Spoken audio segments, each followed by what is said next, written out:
Magandang umaga, arestado ang isang lalaking naaktuhang inilalabas sa isang mall sa Quezon City ang kotseng hindi naman kanya.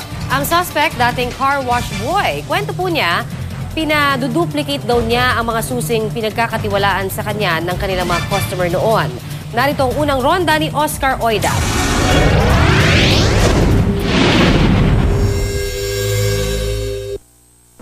Kung tumagal pa umano siya ng kaunti sa pagmumoling, malamang-lamang wala na raw ang pinakamamahal niyang kotse. Ayon sa nurse na si Kim Dimaano, alas 8 ng gabi, pabalik na siya sa kanyang kotse na nakaparada sa covered parking ng isang mall sa Quezon City nang makita niyang umaandar na palabas ng naturang paradahan ng kanyang Toyota Corolla. Talaga pong pagkakataon lang po yung nangyari na paglabas ko, pa-exit na po siya. Na-tsempohan lang po talaga, kaya po kinatok ko, tapos sumigaw po ako, tumingaw ang tulong sa guard.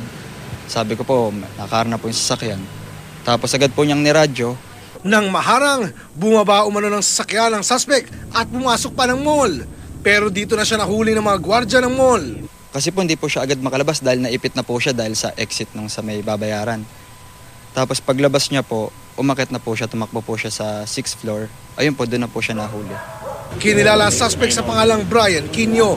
Nakuha sa kanya ang ilang dinuplicate na susi ng kotse, wallet at PSP na kalaunan ay napag-alamang ninakaw rin niya mula sa isa pang nakaparadang kotse sa naturang mall. Malayo pala nakita ko na nakababa na yung windshield holder ko ng PSP. So nag-isip na ako, and also yung lock ko nakaangat na. Then pagpasok ko, wala na yung auxiliary ko, baksak na, PSP wala na, wallet ko wala na rin. Then yung cellphone ko na backup cellphone dito is nakalabas, though it's luma na, siguro hindi rin kinuha, ayaw rin. Then nakita ko nga, tumag na ako ng guard. In-inform ako na meron nga daw nahuli na carnapper.